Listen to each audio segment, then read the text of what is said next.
my dad actually got me started on pickleball. I played tennis in high school as well. He dragged me out to the Cesar Chavez Center in Racine, Wisconsin for open play. You got to try this. At this point, I had heard of pickleball. I thought it was an old person sport. My first game was with 3 guys that were named Lyle, Harvey, and Al. I got out there. They were all hitting these dink shots. And so I tried to play it like a tennis player. I got my butt kicked by Harvey, Lyle, and Al, who were all in their 60s. Really kind of pissed me off. So I didn't actually even enjoy pickleball the first couple times. Sure. I'm just a very, very competitive person, and I wanted to go back to the Cesar Chavez Center until I could go beat Lyle, Harvey, and Al. And I kind of, in the process of learning to play the game the right way, I kind of fell in love with it, enjoyed it, and played a little bit throughout college. Once I graduated from UW-Whitewater, I played a whole lot more, got a real job. I was an auditor for Deloitte for about a year, and then in the summer of 2020, I quit my job and I became a full-time pickleball player and instructor. So that's my pickleball journey. I owe it to my dad in 2013. While I'm a professional pickleball player, I'm also kind of a business person in the space where I'm trying to create this APP Academy. I'm trying to grow my social media presence. So it's far more than a full-time job for me. You're currently ranked second in singles. I'm sure you have the goal to be number 1, right? Yeah, that's the goal. It'll be interesting this year because yes, I could be ranked. I could be ranked number 1 or whatever, but there's not going to be a tremendous amount of crossover between the APP and PPA players this year. So I assume you're not contracted, right? So you're going to play both tournaments?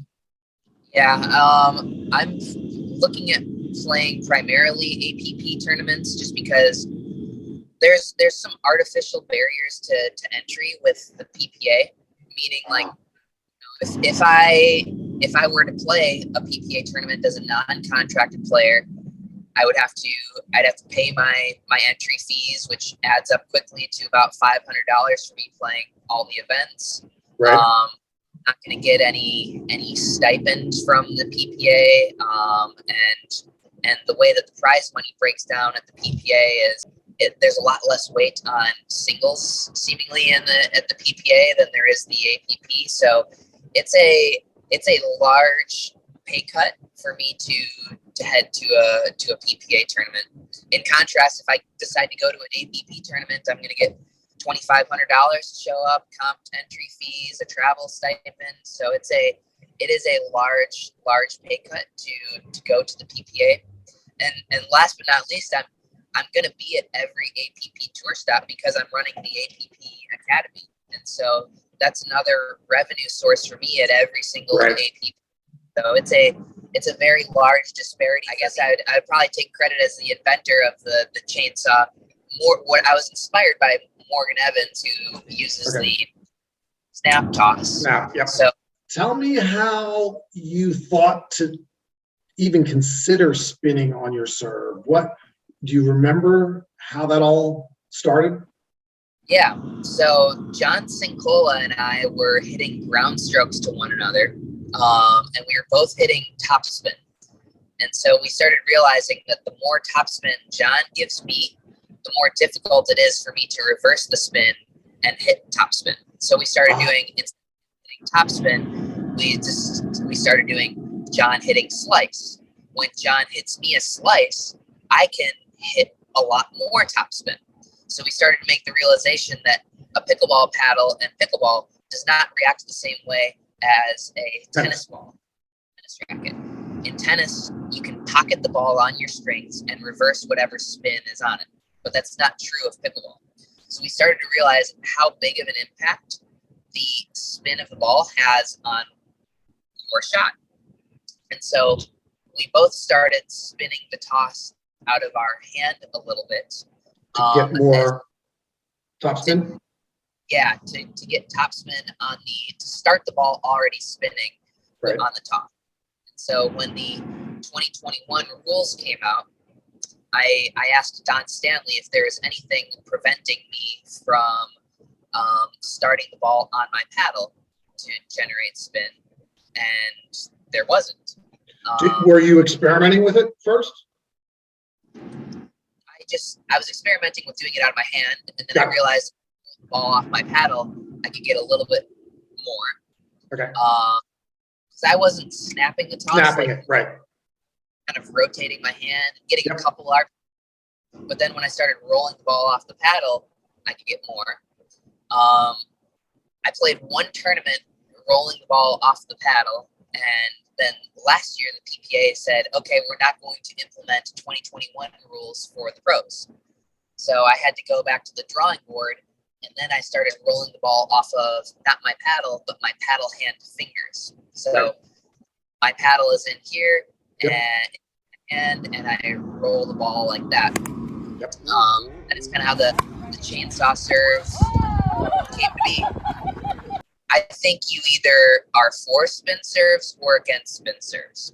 I don't think the way that you generate the spin should be an argument. USA Pickleball's rationale behind the rule change was we don't want the serve to become a major weapon in pickleball. Well, if that's the case, I don't know why they still allow this serve. Right. Get more RPM. Or equal, at least. On the snap. It's more difficult to do. It's higher risk, higher reward. It's at the very when you master that toss, you can get more RPM than you can on the chainsaw. Is Franklin your main sponsor? Yes, they are. Yep, Franklin is my primary sponsor. We're working on a pretty cool paddle project right now. My big tournament that I won last year that kind of put me onto the pickleball map was the Punta Gorda Open, and I beat Tyson with the Ben Johns paddle. I didn't have a contract at that point, so I was using anything and everything. I tried almost every paddle there was, and that's the paddle that I liked the most. And there are some minor tweaks that I want to make to it, and we're working on that with Frank. Be a Zane paddle soon? We're working on it. Yep. That's cool. That's so cool. Yep. Welcome to Pickleball is Life. If you like these videos, all I ask is that you please press the red subscribe button on the bottom right. It won't cost you anything. Announcing the Avalon Open Pickleball Tournament, Friday, May 20th through Sunday, May 22nd. Register online at pickleballtournaments.com. Also announcing the 2022 Beach Summer League. Register online with Pickleball Den. Links are in the description. Hi, Zane. How are you? What's going on, Nick? Nice to see you. Where are you driving to? I'm headed from Milwaukee, Wisconsin, over to Minneapolis to do some content filming, and hopefully film a whole bunch of videos to give to my students from APP Academy. So that's the road trip I'm on right now. It's about a 5 hour. 5 hours? Yeah, it's not so bad. Not so bad. I hear you drive a lot. You put a lot of miles on that new car of yours, right? I was actually just looking at that today. I'm about to hit 60,000 miles since the time that I bought my car, and I bought my car in March of 2020. So yeah, I put some decent miles on here, that's for sure. So were you driving mostly for practice and drilling and different events? Yeah, so I drove a lot over the summer for clinics. I taught a tremendous amount of clinics around Wisconsin, Minnesota, Illinois, a couple in Michigan. And then I travel about 120 miles round trip to practice. So, that adds up, going to go see John Cincola. So he and I hit together. Yeah, he left my interview saying, I gotta go. I gotta drill with Zane. It was pretty funny. I do need just so you know, I've got actually probably have to run pretty quickly. I've got to meet Zane to train. So yeah, you showed up 5 minutes late. I got to plane. Cool. And let's see. Let's back up. You grew up in Wisconsin. You've been there all your life? Yeah. I grew up in Racine, Wisconsin, and now I live in Milwaukee for another few months before my girlfriend and I head over to Texas. So it'll be move out of Wisconsin. Oh, where are you going in Texas? We're gonna head to Austin. There's gonna be a lot of good pickleball over there, and it's just gonna be it's a fun place. So we figured while we're young, we might as well give it a try and see what happens. Right. My company's based out of Austin that I work for, and it's a great town. It's very strange because most of Texas is flat, and Austin is like got nice hills and everything. It's pretty cool. It's great because we like hiking as well, and Wisconsin is pretty flat until you get sort of up north. So there's not a tremendous amount of hiking, along the lake on the flatter areas. So we're looking forward to that. That's for sure. That's great. That's great. So Jenny and Murray, I guess Murray's coming along. That's the crew. So it'll be a new beginning. Yes, we're excited for Murray especially because down in Austin, your dog can do anything. They can practically vote down there because like they're citizens in Austin. They can do whatever they want. Damn near, it seems like. That's pretty cool. That's pretty cool. Do you have a place picked out? I mean, did you already scope it out and buying a house, renting? Yeah, we're probably gonna rent. It's a tough time to buy, and then we don't know where we want to be. We don't know how long we want to be in Austin. We have no idea whether we'll like it or not. I'm sure we probably will, but it's a little bit too much for us to really put down roots over there, I think, at the time being. So yeah, we're probably just going to rent something. That is on Jenny's to-do list, not mine. So right. She's places and I trust her. So I've mapped out all of Austin. I have a lot of friends there because my company's headquarters are there, and so I try to get everybody I know. I try to get into pickleball. So I mapped out all the pickleball courts in Austin for the folks at my work to try to find a place to play. Do you have a location or a set of courts that you're going to work out of?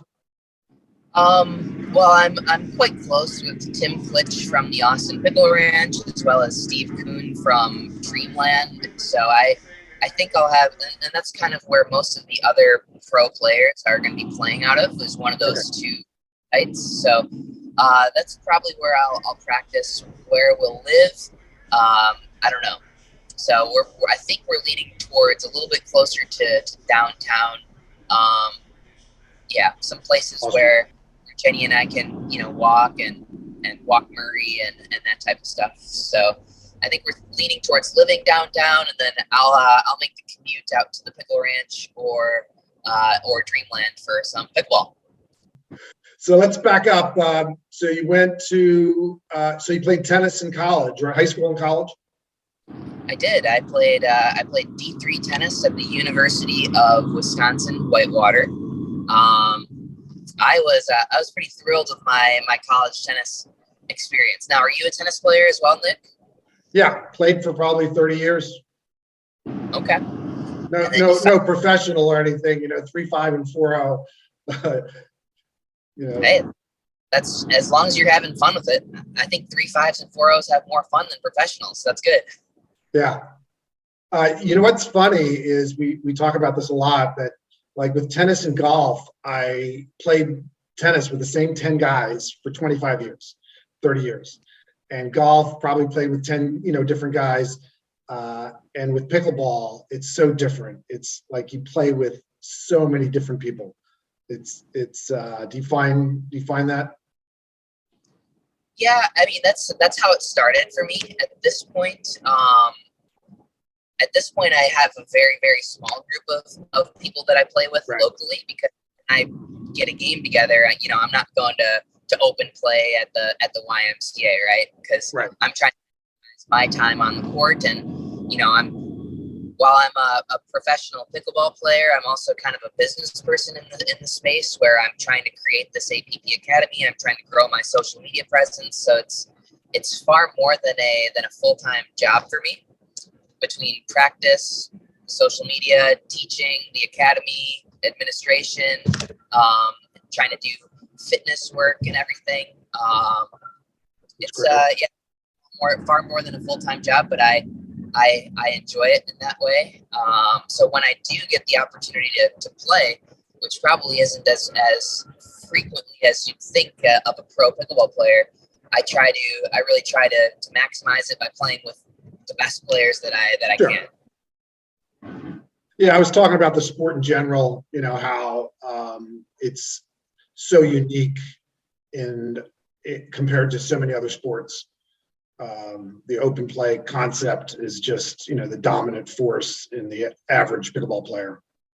Yeah, and I think that is cool, right? Like when I was first got to meet a whole bunch of people that I probably never would have.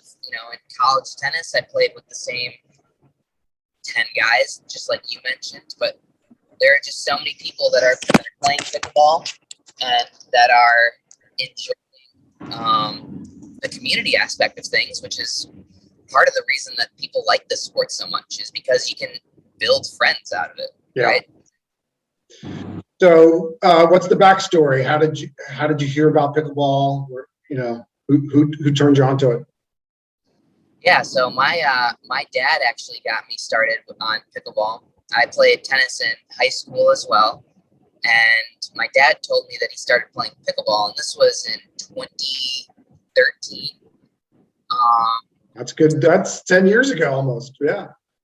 Yeah. So he started playing, and then it was December of 2013 when he dragged me out to the Cesar Chavez Center in Racine, Wisconsin for open play, and he's like, "You got to try this." And at this point, I had heard of pickleball. I thought it was an old person sport, and the Cesar Chavez Center, and sure enough, it was like 20, 25 people that were all older. My first game was with 3 guys that were named Lyle, Harvey, and Al. And 25 years old is named Lyle, Harvey, or Al, let me tell you. So I got out there, they were all hitting these dink shots. And so coming from a tennis background, I'm like, well, why wouldn't you just play? So I got out there, I tried to play it like a tennis player. I got my butt kicked by Harvey, Lyle, and Al, who were all in their 60s.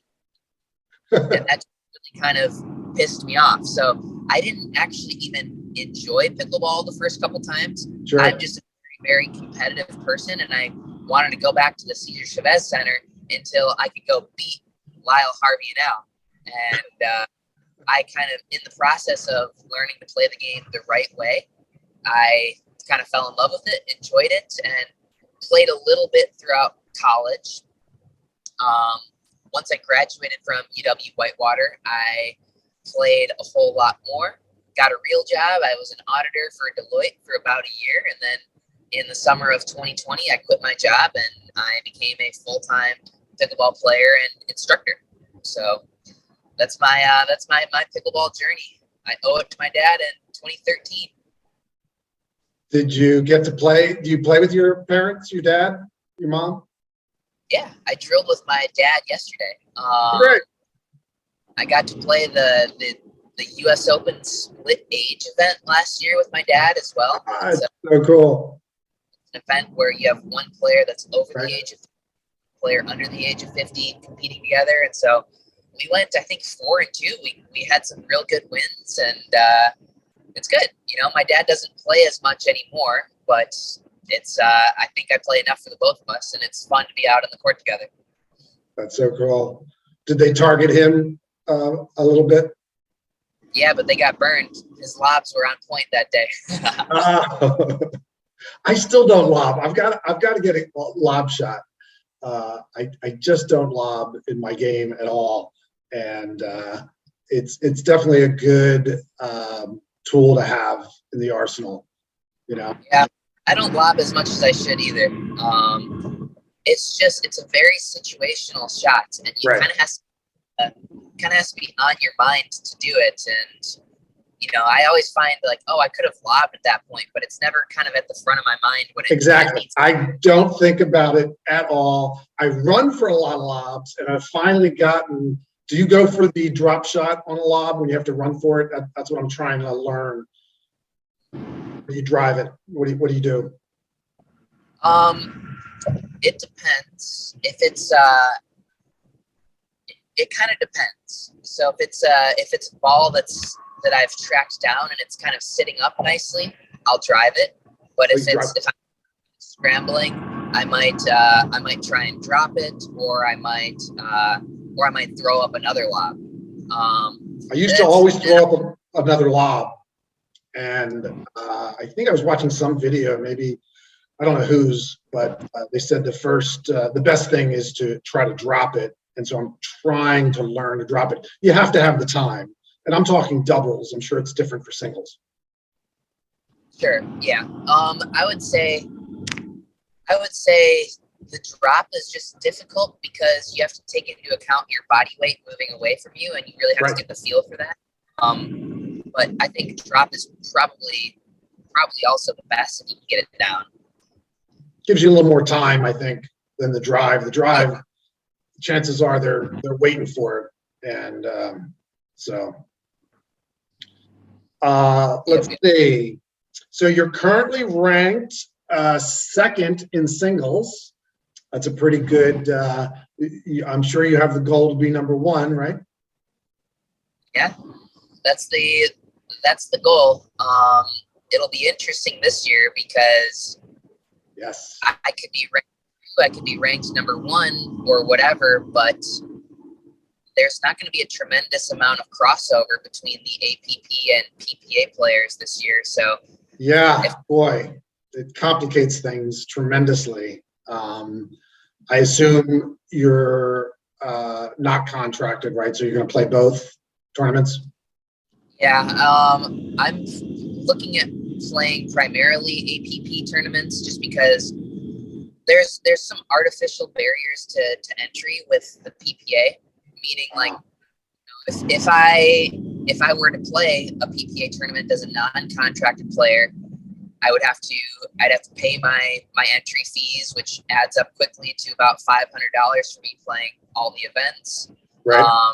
Not going to get any stipend from the PPA, and the way that the prize money breaks down at the PPA is not a way that directly benefits me. There's a lot less weight on singles seemingly at the PPA than there is the APP. So it's a large pay cut for me to head to a PPA tournament.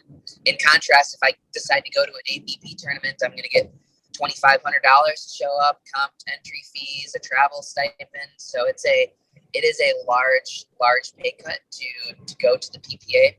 And last but not least, I'm going to be at every APP tour stop because I'm running the APP Academy. And so that's another revenue source for me at every single APP. So it's a very large disparity for me. I still kind of enjoy playing against the players of the PPA, and sure, I enjoy their tournaments. So I'll probably try and make it to 2 or 3, I would guess, but probably not a whole lot more than that, unfortunately. You know, the first year that I started playing pro pickleball, and actually a lot of 2021, I was pretty much half and half. I didn't have. I think all players were, right? Yeah. Right. So I don't have any problem with the PPA. I like the tournaments that they put on, but for me, it just makes a lot more sense financially. And then for the PPA players, it makes a lot more sense for them financially to play their tournaments. So at the end of the day, this is my job as well as my passion, and I like to put food in Murray's bowl. So right. Yeah, I think Ken's doing a great job at the APP with like the international venues that he's added, and just signing New York City, Flushing Meadows. I think that is going to be so cool. You know? Right. That's going to be very, very exciting. Yeah, I remember going and watching the U.S. Open of tennis back in 2010 before I even knew what pickleball was. That was the year that Juan Martín Del Potro won the U.S. Open, and he just retired. Just thinking like how awesome it would be to play there, and now I get to do it in a different way. But it'll be exciting. Right. The facility is just gorgeous, and I doubt they'll get the center court, right? But even the the secondary and third courts are beautiful, Right. really, really nice facility. Yeah, I'll be curious to see. It's a little bit strange playing on some of those bigger courts, like at Nationals or like at the Delray Beach Open, where Right. it's not full, but it's a big stadium. It's an interesting dynamic for those. I would guess we'd probably be put on like a grandstand court in New York, kind of like we were at Nationals at Indian Wells. Yeah, that's what I would imagine too. Do you think, how many years do you think it'll take before we could fill up even a smaller stadium, with fans? It's got to get there eventually, but I don't know how long it's going to take, Yeah, well, I mean, if you can, if they can continue their 20% year-over-year growth, Right. right? Yeah, that most recent industry report is pretty encouraging, saying that pickleball is up 39% over the last in participation over the last 2 years. So, at that rate, not so long, but Right. It's definitely growing, but it's still. I remember when I was interviewing Andre, he was telling me what the pro life is in tennis and the money that's involved. So the money's definitely growing fast, but it's still like a fraction of tennis, and it's probably still going to take 5 or 10 years, if it's ever going to achieve, I think, the level of tennis. Do you, and it's sort of a shame because I think you're going to be one of those, how they always talk about what the old football players made, you're sort of in that early professional, but you're young, so you might be able to achieve some of the revenue, large revenue. Sure, yeah, but I mean, like, to me, I think that, look, I was never somebody that was going to become a pro tennis player. I have physical limitations, and I think eventually as pickleball becomes larger, like, it's going to be dominated by people that are far more athletic than me. So at the same time as, yeah, I won't be making as much money as those people down the road. I'm happy to be able to do it and make some money for the time being, and I'm going to try and make that happen for as long as I can. But I'm fortunate that I'm in this space and very early on, because I think for me, my money is not going to be made playing, but through other things. And right now I'm trying to build my teaching brand, and that's a lot of partner with the APP and create this APP Academy, which we hope to continue to grow. We've only had 2 stops so far, but there's a lot of excitement about it, and we're going to be at every single APP tour event this entire year, 25 more events. And that's an opportunity that, yeah, sure, I might not be making the most in prize money, but I'm very fortunate that I have the name and that people, want to sign up for the Academy because of it. So I'm not complaining by any means, and I'm glad that I'm in on the ground floor. So the APP Academy, is it like a day or two before the tournaments? Yeah, so we typically run multiple clinics the day after an APP event. So day after. Yeah, so I believe you're from Boynton Beach? Is that correct, or you're in the Florida area, right? No, I'm out of Philly, but I'm down in Delray for 2 months now. Oh, okay, gotcha. I think I must have seen that on your Facebook, but like after the Punta Gorda Open, we're running clinics on Monday, February 28th. After the Plantation Open, we are running clinics on Monday the 7th, and after Delray Beach, I think we're doing clinics on the 21st, if I'm correct on that date. Right. Yep. Run one day afterwards because other professional players are still in the area and there to teach. And I like to teach with other people because that helps me learn as well. I don't claim to know it all. I take bits and pieces that other people teach well. So I like to do it because I think players can learn from multiple perspectives, and I can learn better ways to teach the same topics. So it's a win-win, I think. Yeah, it's great. It's smart. I'm running my first tournament, and I did Friday where I'm doing singles. I'm running clinics for everybody that's not playing singles, which is a lot of players. It's a small little tournament, but I thought I'd just throw some clinics in there and bring some teachers in, coordinating it with the tournament. Yeah. Let's talk about your the spin serve. Maybe was that any kind? Well, I wanted to say, is that another reason why you might not play PPA events? But I'm sure it wasn't. What do you think about the new ruling? First of all, I guess. Yeah, no, I was definitely a big proponent of the chainsaw. I guess I'd probably take credit as the inventor of the chainsaw. What I was inspired by Morgan Evans, who uses the snap toss. Snap, yep. So, and this is something that's been done for a little while. Morgan Evans came up with this. You add spin to the toss, you generate more spin when you hit the ball. In 2021, USA Pickleball got rid of the chainsaw using both hands. Both hands. But Morgan's version is still allowed under USA Pickleball rules. The Pro Pickleball Association decided to just get rid of Morgan's serve as well. So no spin serves at all at the PPA, right? Which I think is actually logical in one way, meaning I think you either are for spin serves or against spin serves. I don't think the way that you generate the spin should be an argument. And it's the center of USA Pickleball's rationale.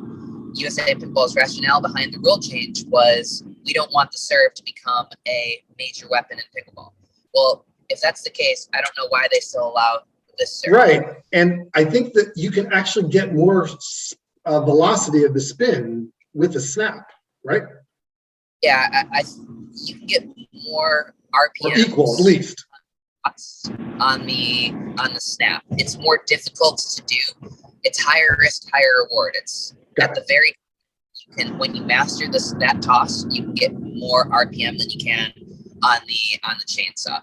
Right. So I think it was slightly strange that they outlawed one way of creating. So the PPA said we just don't want spin serves. And I think for pros, which is weird, isn't it? That they're locking it out for pros, but the vast majority of the players there are not pros, so they're still going to be spinning. Right. So it's very strange. Strange. It's interesting. I guess it's just it's the growing pains of the sport. We're still all trying to figure it out. Let's back up.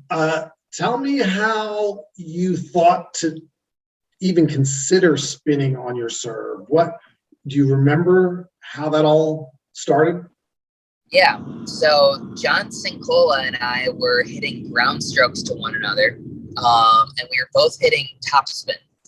And so we started realizing that the more topspin John gives me, the more difficult it is for me to reverse the spin and hit topspin. So we started doing, instead of hitting topspin, we started doing John hitting slice. When John hits me a slice, I can hit a lot more topspin. So we started to make the realization that a pickleball paddle and pickleball does not react the same way as a tennis ball, tennis racket. In tennis, you can pocket the ball on your strings and reverse whatever spin is on it, but that's not true of pickleball. So we started to realize how big of an impact the spin of the ball has on your shot. And so we both started spinning the toss out of our hand a little bit. To get more topspin? Yeah, to get topspin to start the ball already spinning on the top. And so when the 2021 rules came out, I asked Don Stanley if there was anything preventing me from starting the ball on my paddle to generate spin, and there wasn't.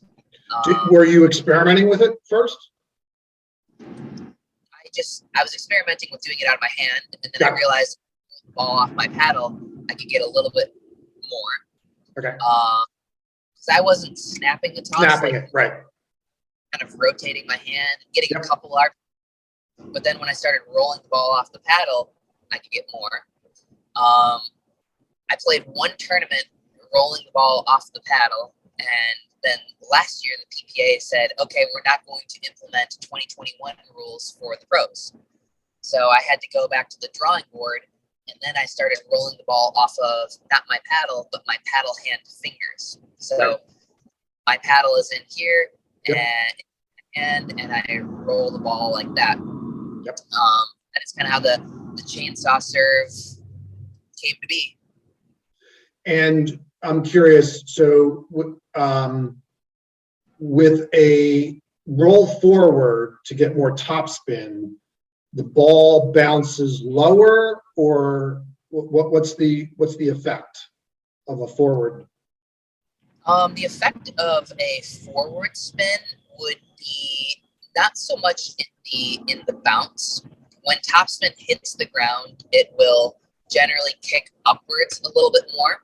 Okay. When it slides around, it'll hit and stay down a little bit more. Okay. But the effect of topspin is it brings the ball down more into the court, which when the ball is artificially coming downwards, you're able to hit it harder because it effectively, just imagine like when you're hitting a ball from your ankles, you need to make that ball go up over the net, down, and into the court. But if you're hitting a ball from your fingers, you can just hit straight downwards. So topspin basically allows you to bring that ball up and down better, thus allowing you to hit the ball harder on your serve. I'm curious, do you remember the moment you started spinning it left or right and actually seeing the ball jump? Or was it an accident? No, I think that I just kind of figured that out pretty quickly. Is like you can just roll it different directions. So I don't remember that off the top of my head, but I'm pretty sure the first tournament that I played doing that serve, I think I was doing side spins as well. Okay. And I can't remember the very moment, unfortunately. Right. Because that is, I've had to return some left and right spin serves, and if you don't know which way it's going, I mean, you really have to be prepared. It's pretty insane. I mean, does tennis really have that? Did you ever have a spin either through the technique of serving that you had, or did you anything close to what you were able to achieve with pickleball? Well, you can definitely manipulate a tennis ball and make it kick pretty well, but it's easier to read. Okay. The only serve that's kind of difficult to read is what they call a twist serve. It flies through the air one way and then kicks the other way, which is why they call it a twist serve. But look, the players adjusted pretty easily to that. Serving is very overpowered in tennis, but it's not because of the spin that's put on it. Got it. Yeah, the power. So what do you plan to do this year with playing APP events, which will, I guess, still allow the snap? Do you plan to snap? Yeah. Yep. I've played 2 events so far this year, and I've been using the snap serve. Getting better at it. I'll use it for this year until it becomes illegal next year. That's my prediction. I think they figure out that their rule change was somewhat counter effective. And I think that the spin serve will probably be, I doubt it will be legal in 2023. And right. Yeah, but while it is legal, I'm going to use it. So Sure. Let's talk about your sponsors. So is Franklin your main sponsor? Yes, they are. Yep. Franklin is my primary sponsor. We're working on a pretty cool paddle project right now. Oh wow! So yeah, I love Franklin. I love playing with the Ben Johns paddle. It's the paddle that I started using before I was sponsored with anybody. My big tournament that I won last year that kind of put me onto the pickleball map was the Punta Gorda Open, and I beat Tyson with the Ben Johns paddle. Yeah, I didn't have a contract at that point, so I was using anything and everything. I tried almost every paddle there was, and that's the paddle that I liked the most. And there are some minor tweaks that I want to make to it, and we're working on that with Frank. So there should be a Zane paddle soon. We're working on it. Yep. That's cool. That's so cool. Yep. Do you put weight? Do you put weight on your paddle? I do. I put a little bit of lead tape around the throat of the paddle. Not a tremendous amount. Probably like 0.2 or 0.3 ounces of lead tape around the throat. Yeah, so not a tremendous amount, but it just adds a little bit, makes it feel like the sweet spot's a little bit larger, a little bit extra pop, but it's also not up at the top of the paddle where it makes you feel like your hands are a little bit slower. So, yeah, just a bit of lead tape. What other sponsors do you have? There's Therabody for my recovery products, and when you run it the way that I do, I definitely need that. So I like to use Theragun Pro, Theragun Mini. There's Thera1 CBD cream that I put on if something's bugging me a little bit. And my favorite thing from Therabody is the recovery air units, which are like these snow pants for your legs and they push blood from your lower extremities up through your heart. Google Therabody recovery air. I think I've seen it. Very cool. That is my absolute favorite thing, because you can just sit there, you can watch your Netflix, you can do whatever, and they actually have a bunch of studies showing that if you use their recovery air, you are going to sleep about, I forgot what the number is, but it's a significant amount better. For some reason, I think you get about 8% more REM sleep, if I remember that study correctly, but there's a study about it. It's pretty impressive. I don't remember what the actual number is, right? But things help you sleep better as well as recover better. Do you wear it to sleep, or you wear it after playing? So I'll typically wear it. I'll typically put it on as I'm kind of like winding down for the day. So if I go to bed quite early, so I will put it on from about like 8:30 to 9 while I watch a show, and I lay there I sit up for about half hour with the recovery air boots on, and then I go to bed probably half hour after that. So I'm asleep by like 9:30. I am too. My wife would laugh. Watching any good shows? We just finished up Yellowstone. Yeah, it was great. That one, and now the next thing on the docket is going to be 1883, which I believe is a prequel to Yellowstone. I just finished that. That was great. Really good. Really good. That's what I've heard. It takes me a long time to actually watch shows, because first off, like as soon as I sit down, I fall asleep. I fall asleep very quickly in the evenings, and so I'm on the road a ton, so I don't watch a tremendous amount of TV, a tremendous amount of shows. But I liked Yellowstone. Excited to start 1883.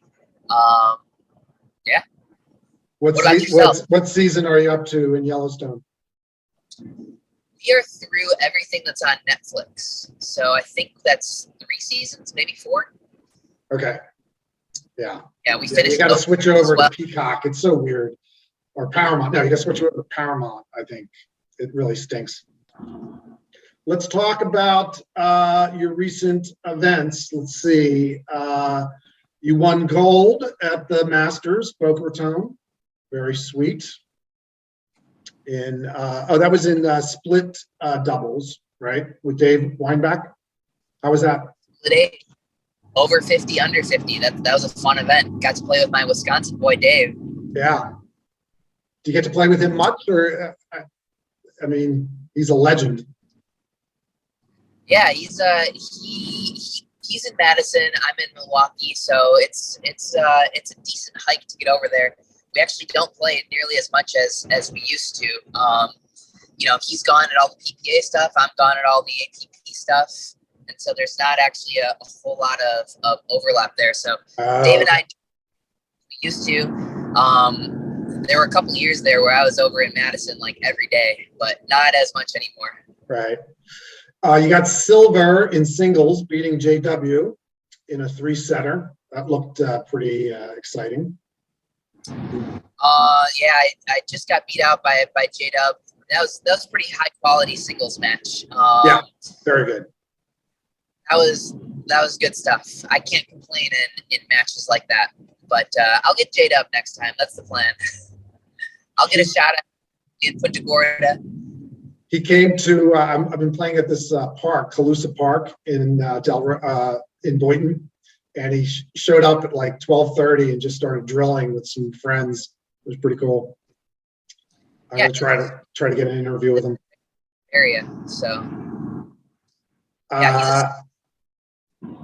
Let's see. So then the Mesa Open, you got silver again in singles against John. Yeah, I got beat by my boy. Yeah, that was the match. Another 3-setter. So yeah, high quality stuff. He's been trying to beat you for a long time, so you got to give it to him, right? Yeah, hey, he deserved that one for sure. But I'm gonna deserve the next one. I got him next time. I'm sure. Yeah. I noticed you didn't. I would have thought you might have called a timeout. Did you think later that you should have called a timeout in some of that match, especially the last game? I think I did call. Did I? I wonder.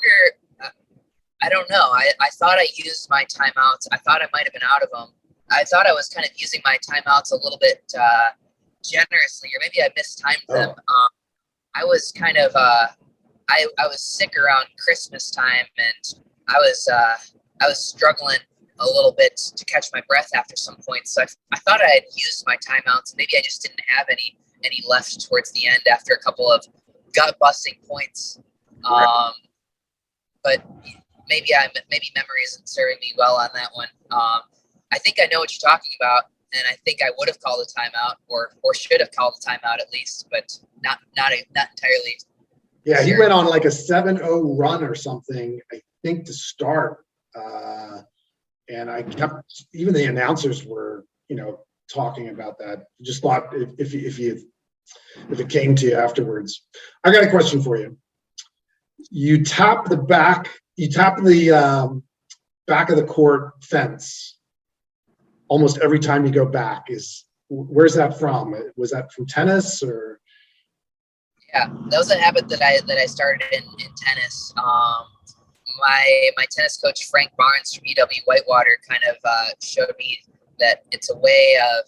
I always played tennis really, really fast. Like I get the ball and serve like immediately, and it wasn't always the best things, because like when things were going well, they were going well, and when things were going bad, viral, right? And so he showed me, hey, just tap the fence in between points, slow down, kind of like mentally regroup, focus.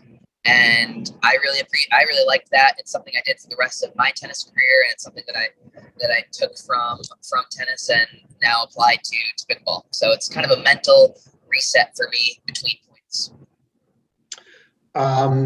That's one of my pet peeves, when somebody is too slow, like just really slow on the court to serve. Do you have any pet peeves of either type of play or antics or stuff? I mean, I see it all, and I think like when I go touch the fence, that helps me tune that out. I I don't like it particularly when play is really slow. Even though I touch the fence, I still feel like I played. Play, it bothers me when people don't remember the score. And I don't touch the fence every time in rec play. It's more just in actual matches.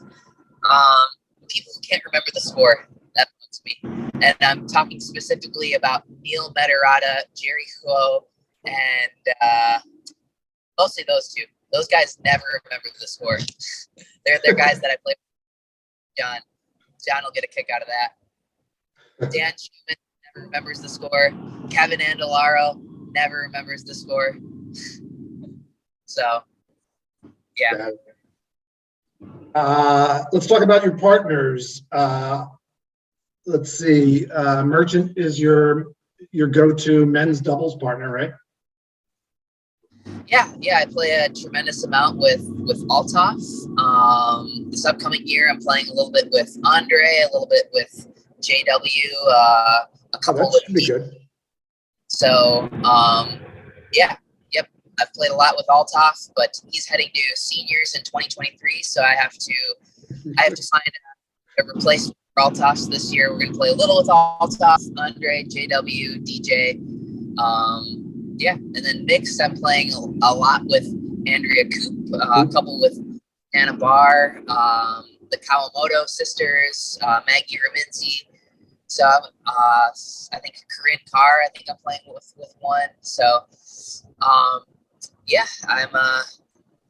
trying to find mix it up a little bit, and it keeps it fun when you play with new people as well. So I was very surprised, even at like the 4-5-5 level locally, how much players mixed up with different players.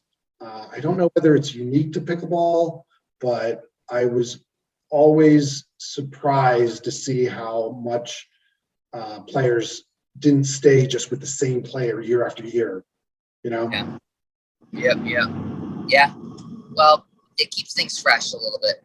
Right. It's very cool. Very cool. Okay. I appreciate your time. I know you got another call coming up.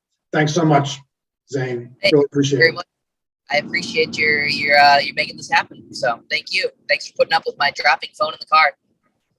No problem. Is there snow in the background? I see snow. There's always snow. It's February on the Wisconsin-Minnesota border over here. So yeah. Cool. Okay. Take care, Zane. All right. Have a good one, Nick. Thank you. Bye. Bye. He and I hit together.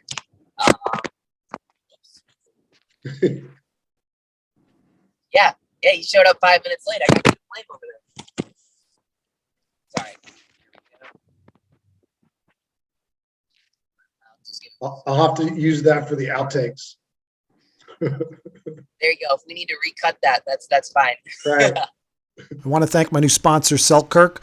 They make a full line of paddles and gear. They just sent me their new Vanguard 2.0 paddle to review. The review is in the link above. Announcing the Avalon Open Pickleball Tournament, Friday, May 20th through Sunday, May 22nd. Register online at pickleballtournaments.com. The full link is in the video description. Friday will be men's and women's singles, Saturday will be men's and women's doubles, and Sunday will be mixed doubles.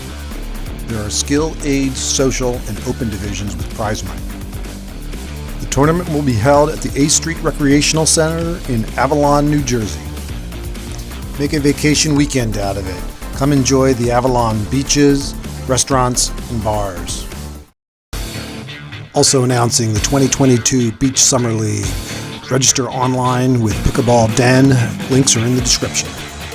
The league runs from Memorial Day to Labor Day with a playoff tournament at the end of the season.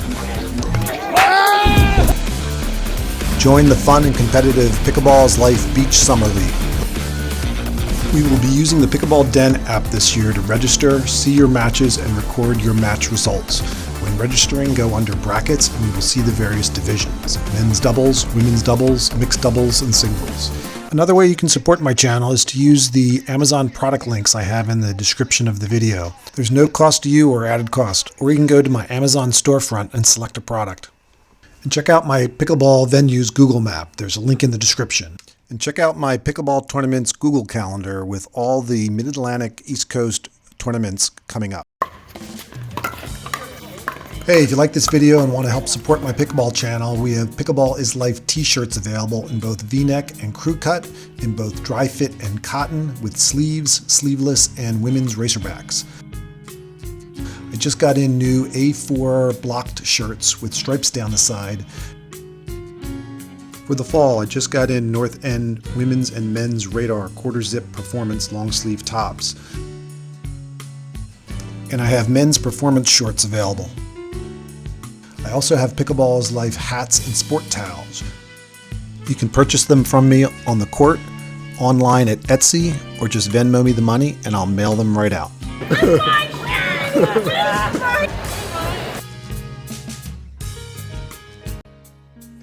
Hey, thanks for watching. If you like this video, all I ask is that you please subscribe by clicking on the top left and share this video with your friends.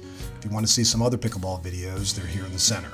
My other YouTube channel, Tesla Life, is on the bottom left. Check it out. My Facebook, Instagram, and Twitter accounts are listed on the right. Thanks, everyone. Bye-bye.